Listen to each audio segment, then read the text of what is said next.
là. Et vous allez pouvoir, il y a le détail des différentes subventions publiques apportées au projet, tout ceci affiché à l'entrée de la cour. Il y a aussi la Fondation du patrimoine qui est présente aujourd'hui et qui travaille aussi avec nous autour de la collecte et pour récolter toujours des fonds, des dons qui arrivent. Le public est assez attaché, ou les visiteurs ou les habitants sont assez attachés à accompagner le projet de restauration. Donc on reçoit régulièrement des dons qui soient plus ou moins grands, plus ou moins petits ou grands. Enfin, il n'y a pas de petits dons. Chacun peut participer à la hauteur de ses moyens, mais en tout cas concourir pour la restauration et la sauvegarde de ce patrimoine et venir aussi réduire la part de cofinancement de la municipalité. Donc, de ce que je disais, dans le cadre de cette dernière dotation, enfin une des dernières dotations de l'État, c'est le fonds vert, fonds friche. 800 000 euros est accordé par l'État, pour parler uniquement de cette subvention-là, dans le cadre de la zéro artificialisation des sols sur les territoires, d'éviter l'extension toujours plus forte des communes, ou en tout cas de doter les petites communes de subventions pour accompagner la restauration d'un patrimoine existant ou d'une friche industrielle existante. Et bien cette commandie, par sa dernière période d'exploitation autour de l'industrie de l'industrie de la noix, était considérée comme une friche industrielle. Et à ce titre-là, on a pu avoir cette dotation supplémentaire qui a bien sûr aidé grandement le lancement du projet, mais qui aussi est accolé avec une obligation de résultat. C'est qu'il faut rentrer rapidement dans un retour à la population, dans un retour de service au public, à la population. C'est pour vraiment dynamiser les territoires. Et comme c'est l'objectif de la commune de redynamiser ce centre-bourg, aussi, ça remplissait tous les objectifs. Donc c'est pour ça que le calendrier posé est celui de réceptionner le bâtiment à l'échelle de juin 2026. Alors de ce côté, vous êtes sur la prairie, la prairie donc qui fait l'objet aussi du programme de restauration. Alors je vous le disais tout à l'heure en préambule, donc c'est un projet porté par les élus de Condat-sur-Vézère et le maire Stéphane Roudier. La municipalité s'est engagée dans ce projet depuis l'achat en 2020. L'association Commanderie de Condat, Confiance Hospitalière, elle accompagne la municipalité à travers la recherche de fonds, la récolte de dons et puis ce programme aussi culturel, social que l'on met en place.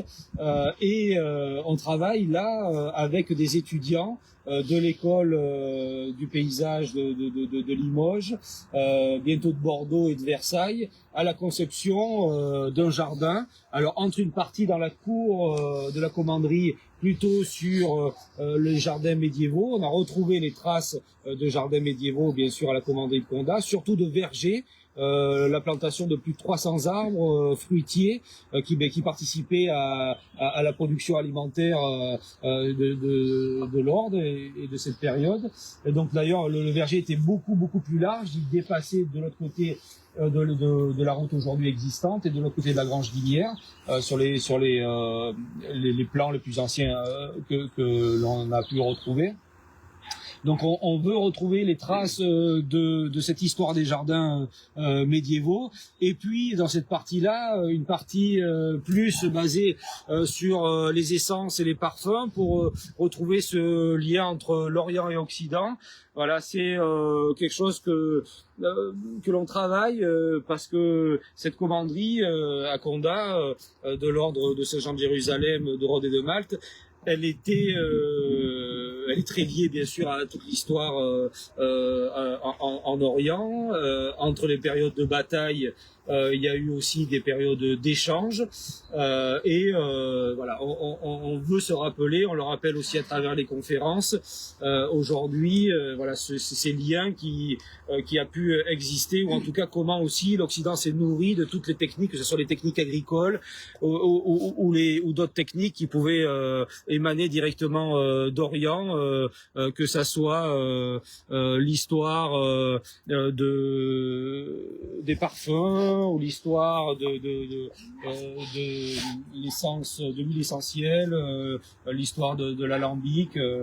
Voilà, il n'y a pas que l'alcool de prune n'a pas été inventé. L'alcool de prune peut-être en Périgord, mais en tout cas le principe de l'alambic est loin d'avoir été inventé ici. D'ailleurs, c'est un mot qui devient tout droit d'Orient, comme le mot alcool d'ailleurs.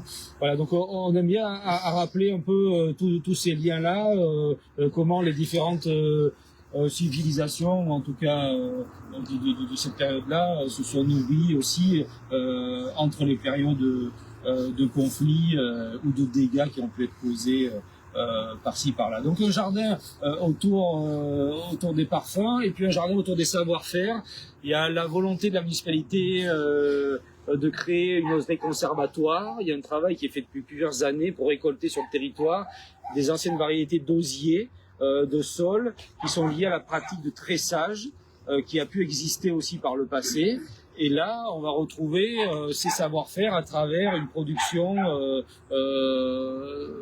d'oserie ou différentes matières végétales pour le tressage. Et ça sera le jardin, voilà, le jardin des savoir-faire qui sera sur cet espace-là. Donc ça, ce sont des sujets qu'on travaille avec les écoles d'architecture et du paysage de Limoges, Bordeaux et Versailles.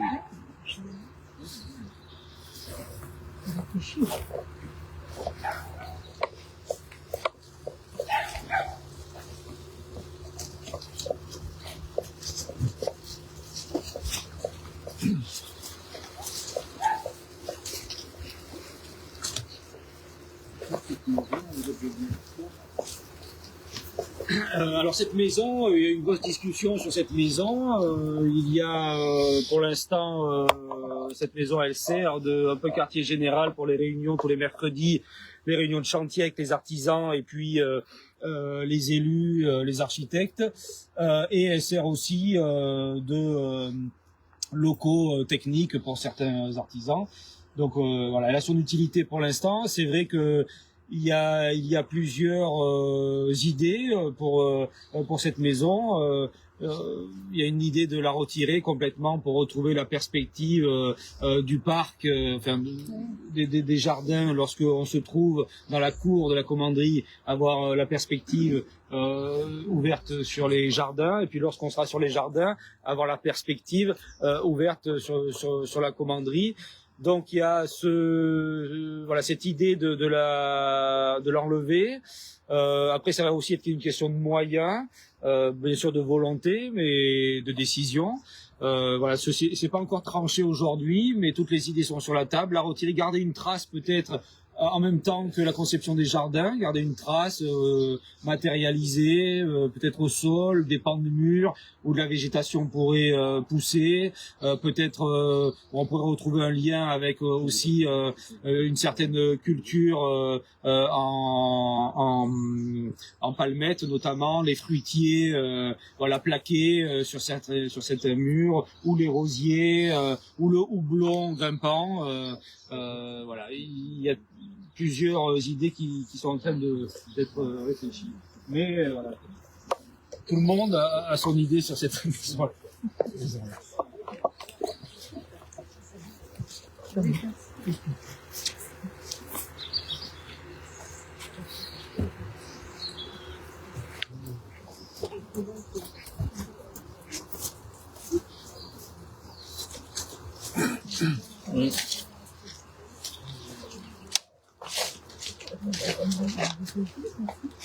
D'accord.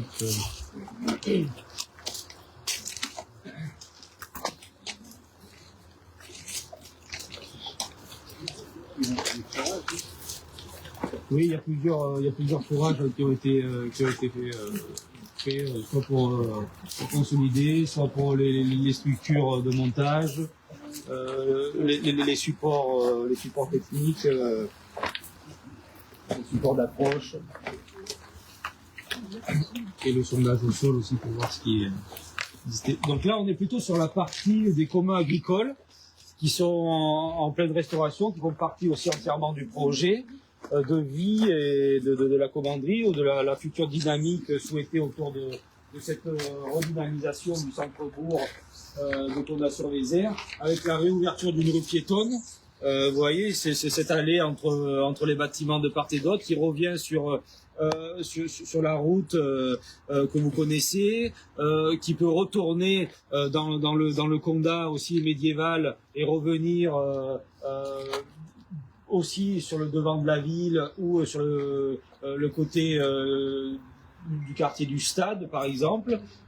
Donc c'est relier aussi, comment relier cette partie de la ville avec la partie historique de Condat. Donc ça sera tout un cheminement qui sera réalisé pour revenir à travers cette rue piétonne et se retrouver directement en lien avec les jardins ou en lien avec la cour de la commanderie. Et cette allée piétonne, elle sera entourée à la fois de commerces de proximité au niveau des plains-pieds ou des shops d'artisanat d'art. Alors bon, il faut encore être prudent avec les échoppes. On travaille avec différents organismes, que ce soit la Chambre des métiers d'art ou la Chambre des métiers tout court, ou la Chambre d'agriculture ou à Bourdieu-Périgord pour installer un brasseur, pour installer un boulanger aussi. On a eu différents contacts avec différents métiers d'art. La volonté, c'est de ne pas avoir une rue commerçante vitrine qui soit ouverte uniquement sur la période estivale, mais d'avoir plutôt une vie tout le long de l'année. Donc c'est d'articuler un commerce qui puisse vivre et puis être au service à la fois de la population et du projet. En tout cas, il y aura ces possibilités-là. En termes aussi de location, pour avoir un retour sur investissement pour la commune. Voilà, ça c'est important aussi. Et puis à l'étage, des espaces plutôt d'hébergement. Alors des espaces d'hébergement soit pour la personne qui sera installée en dessous, soit pour des visiteurs qui auront loué, des personnes qui auront loué la commanderie pour une réception, un séminaire, un mariage, pourront éventuellement louer une partie pour se loger dans ces bâtiments-là. Ou alors, dans le cadre du projet de l'association, de valorisation, de médiation du site, avec des artistes en résidence, ou les étudiants que l'on reçoit ou qu'on recevra dans le futur pour des projets pédagogiques, ils pourront aussi être logés ici. Voilà. Et sur cette partie, là, il y aura plutôt un espace café qui pourra être utilisé lors de différentes manifestations, avec une halle couverte, type halle de village, dans la pure tradition des halles périgordines, avec la charpente de la toiture traditionnelle et les piliers traditionnels en bois, mais qui pourra recevoir marché nocturne, marché en tout genre ou repas coulés.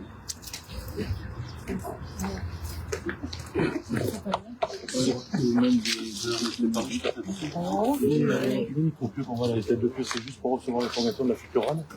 Alors, vous savez pas? Non, je ne sais pas, je ne pourrais pas vous dire. Je sais qu'il y en a un qui a été effectué à la fois pour maintenir du matériel, lorsqu'il y a les grues qui sont posées ou les échafaudages. Après, il y a des sondages qui ont été effectués. Cela, principalement, je ne peux pas vous dire. Probablement que l'entreprise Bambou qui est à l'entrée de la cour pourra vous répondre.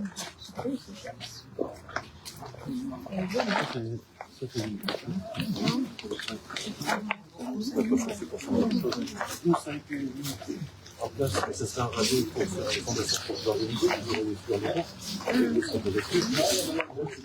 l'organiser, je pense, chérie, ça va recevoir un implément massif de fondation Ça a été racheté à 10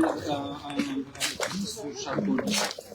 Le Bardet, il n'avait rien à Bardet à la société du campagne. Le projet, genre, ça c'est la route au Bardet, là en face, avec des grandes parties. Avant, oui, voilà, c'est ce que j'ai expliqué tout à l'heure. En fait, il faut vous dire que lorsqu'on regarde la route, à l'angle de l'échafaudage entre la commanderie et la tour de garde, là, ou la tour de guet. Là, l'enceinte était fermée. En fait, il y avait des bâtiments ou un mur d'enceinte. Il faut vous dire qu'aujourd'hui, on voit la commanderie comme elle est, là, comme si elle était posée au centre de la cour. Mais comme les autres monuments dans cette période médiévale, que ce soit les cathédrales ou les églises, il y avait une succession de bâtiments, de constructions qui étaient accolés, qui étaient autour, soit des bâtiments de stockage, soit des bâtiments d'habitation, soit des granges. Bon, mais c'était la même chose ici. Le mur d'enceinte était la route était fermée par un mur d'enceinte, et on rentrait dans le condat médiéval et dans la commanderie. Vous allez le voir tout à l'heure en repartant. À la droite de la tour de guet, vous avez un porche fermé, qui était fermé et qui forme l'entrée de l'hôtellerie, du bâtiment.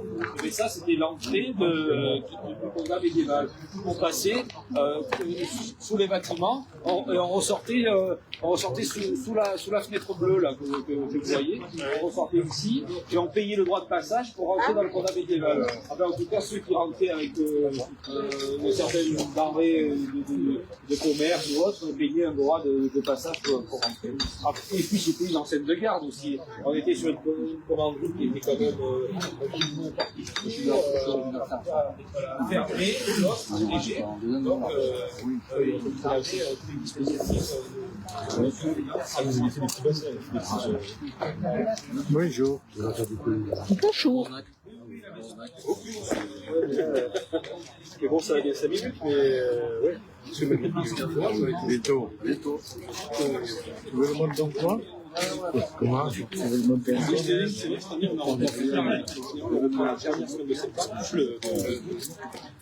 En rupture de stock. J'en ai d'autres.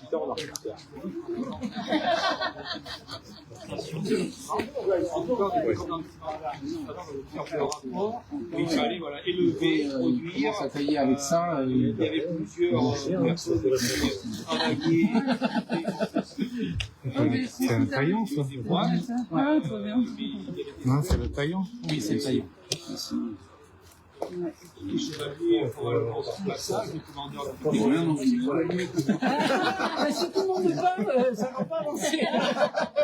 Mais c'est fait pour. Ça va pas poser lundi.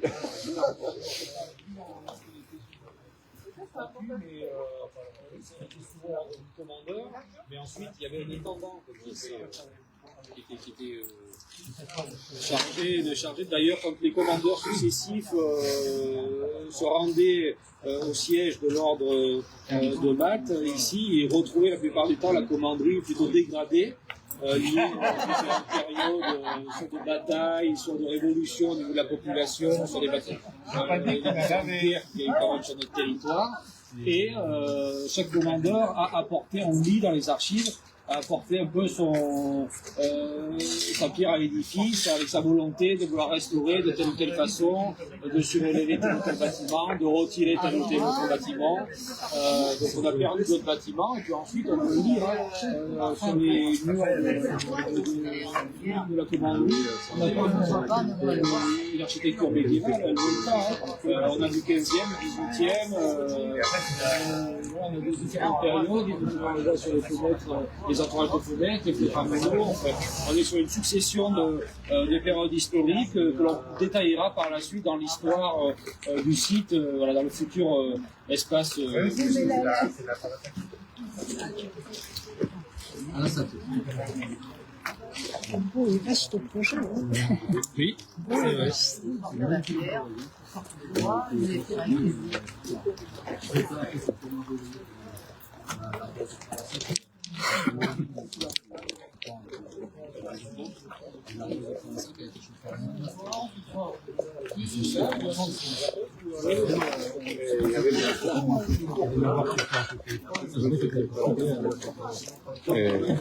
Pardon, excuse-moi.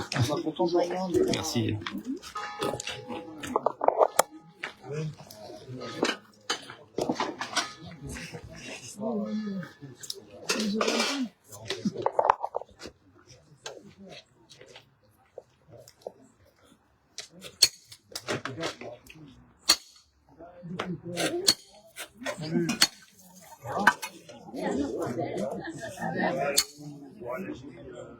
Voilà, comme ça, ouais, mais ouais.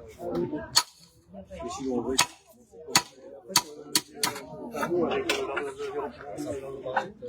Oui, voilà, mais c'est ça, c'est pareil. C'est dans l'autre. C'est pas ça. Et La bonne force. quand c'est épais,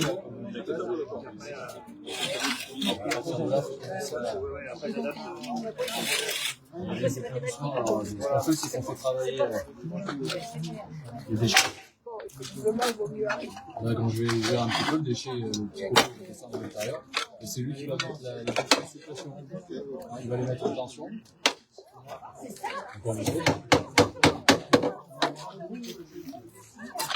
Vous voyez ici, ça descend un peu.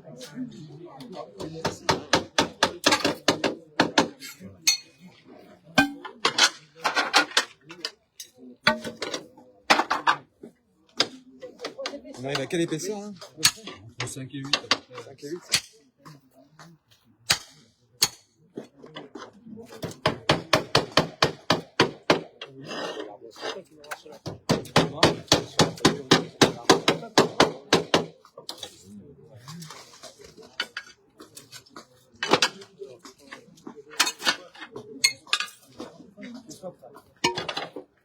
On va essayer un petit peu plus, on va leur prendre.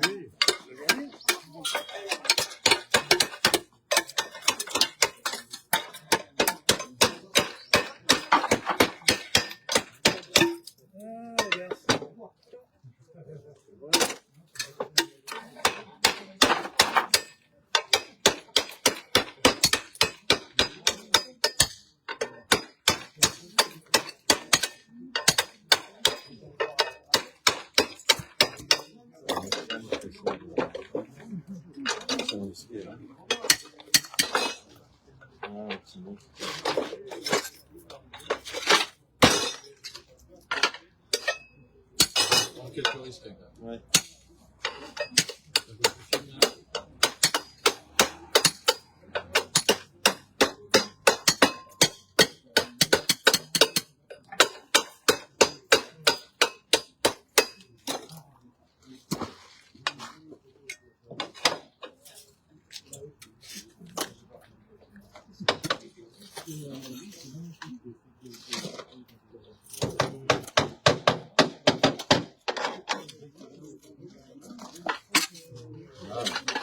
Bravo.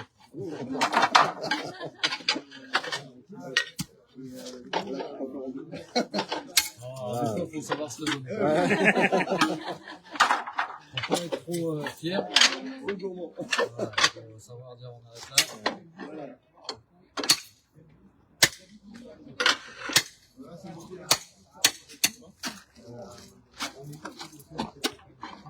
On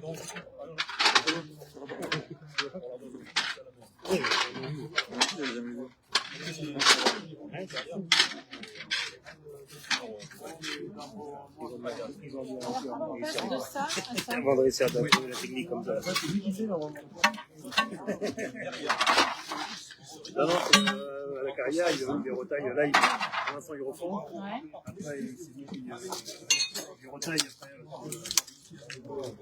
Sur le bio. Ah, c'est le deuxième atelier. La deuxième étape. Voilà. Et puis après, ça donne ça en fait. Voilà.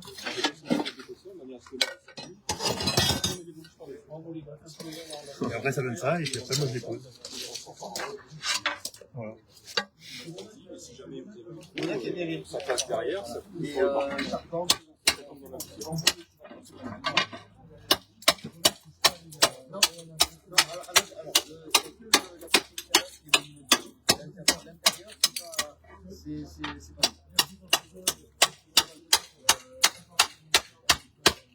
Ça, c'est le plus délicat. Ouais.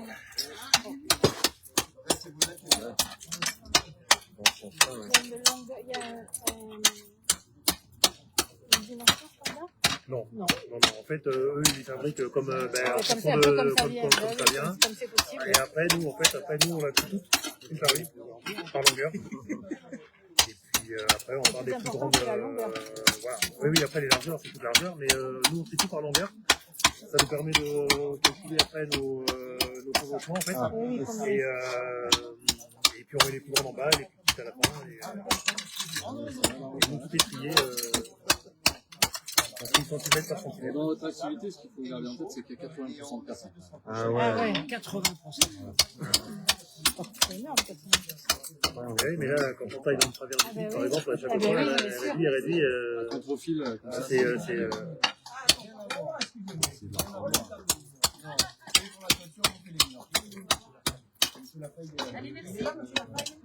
on a une machine aujourd'hui qui finalement reprend le mouvement du taillant, mais avec une vitesse toujours égale et une force toujours égale également. En fait, après, c'est juste une histoire de dextérité du tailleur, mais ça évite avec le temps, parce que quand on fait ça toute la journée, c'est un outil qui pèse un petit peu, donc plus ça va au fil de la journée, moins on maîtrise la force et la justesse. Donc c'est comme ça qu'on vient en casser quand même pas mal. Donc cette machine-là, finalement, c'est un ardoisier, un fils d'ardoisier qui l'a inventé. Et elle nous aide quand même beaucoup. Il n'y a pas moyen de tailler les blocs à la taille de l'ardoise qu'on veut? Non, on peut pas. C'est une pierre qui, malgré tout, dans ses parois, il y a quand même pas mal de défauts, défauts entre guillemets, hein, ce qu'on appelle des failles, des coupes naturelles. Et en fait, on est obligé de s'adapter à la paroi à la pierre, et ce qu'elle à veut nous l'ardoise. donner. Donc des fois, on aura des morceaux de différentes dimensions. Ah ouais, on peut aussi bien avoir du 20, du 30, du 50, du 1 Alors mètre. après, à nous, quand on va débiter vraiment sur l'épaisseur, sur la largeur des blocs, à nous à faire ce qu'on veut, ce qu'on peut, en fonction des défauts qu'on trouve. Ouais. Voilà. Donc là, c'est l'œil qui commande. Voilà, donc l'idée c'est quand même de limiter un peu plus au maximum le déchet et donc le gaspillage. Donc là il faut vraiment s'adapter. Alors que si c'était vraiment sur une machine par exemple ou autre, ou si on débitait directement en carrière, ce serait différent. Là, ce qui est sympa c'est qu'on peut scier les extrémités des blocs et là on voit apparaître tous les défauts finalement. Et là on s'adapte beaucoup. La machine, vous voyez, une grande. Une grande, Ah oui. déjà, Non, elle est quasiment prête à poser et déjà La difficulté sur cette ardoise-là, c'est qu'elle est très structurée, mais elle est très veinée également. Ouais. Là, quand je vais tailler celle-ci, je peux déjà vous dire qu'il va falloir que je Oui, nous on a besoin en fait. malgré tout, est-ce qu'on cherche De toute façon, quand on va les retailler, c'est on va automatiquement ça va faire un chanfrein. Ou alors il faut qu'on taille tout à la machine. Ça fait un truc trop lisse en fait. L'avantage d'avoir le chanfrein, c'est que ça fait des régularités, ça fait moins internet du chocolat, on va dire. dès que je vais attraper à contre-fil, dans ce sens-là, je vais tomber sur ça va. ce veinage, et ça risque de casser ici. On essaye d'y aller douceur.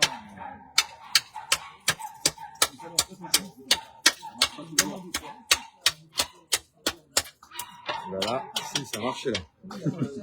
Je vais faire voir sur la précédente.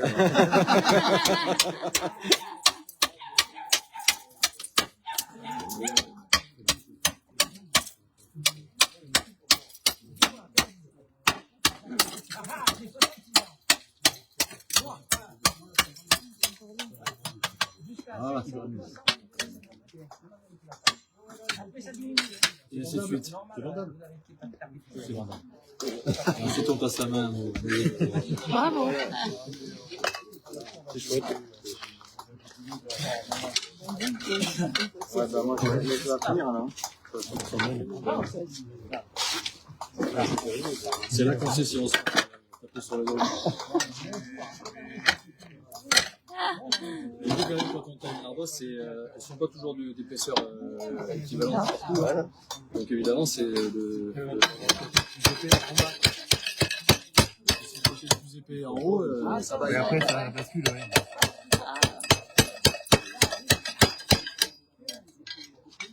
Et après, le toit est fait en fonction de la taille des arbres.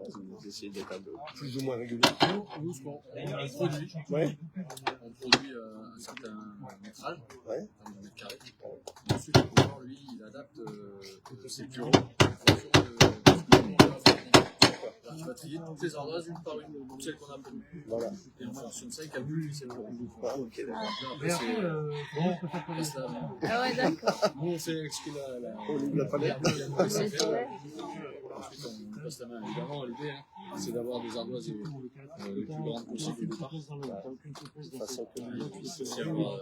Je me comprends quand je dis ça. Après, il y a une histoire de pente aussi, un moyen de pente, il faut avoir des grandes ardoises parce qu'il faut un recouvrement qui apporte l'eau. Parce que le moyen de pente, plus l'eau arrive à s'infiltrer. C'est pour ça qu'il faut un recouvrement simple.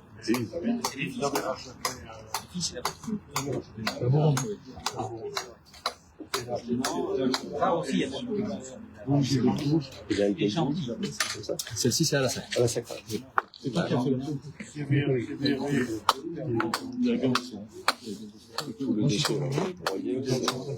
Alors juste ici, on l'utilisait comme il est là en paillage. On s'est lancé dans un projet là, c'est une campagne de concassage. Donc en fait, on va concasser tous nos déchets. Alors quand je parle de tous nos déchets, c'est même nos déchets tout à l'heure qu'on sciait les extrémités du bloc. Jusque là, on sait pas comment faire. On va même les concasser sans tout ce qui est plus épais, qui a trop de défauts dedans, on ne peut pas en faire de la dose. Tout ça va être concassé. Voilà. Et même ça va être repassé en de manière à faire du paillis calibré. Donc en fait, là, on va partir sur un 20-40 et un 50-80. En fait, ça va permettre de vraiment d'exploiter le produit dans son entièreté. Ah, il faut bien. Voilà, là, on s'est mis. Ça va arriver vers la fin du ça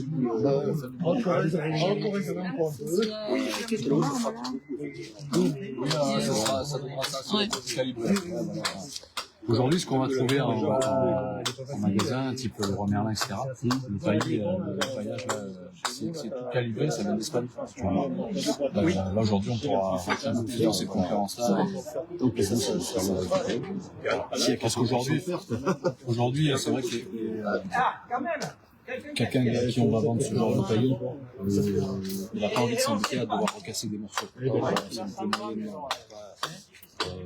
Tout dépend pourquoi c'est fait.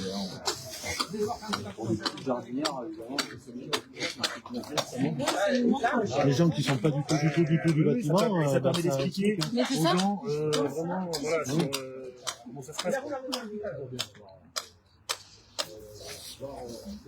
Et le calcul de Pureau, là, et la définition du Pureau, elle est donnée dès le départ par le maître compagnon, ou c'est toi au démarrage, puis elle termine en fonction de la pente, c'est ça.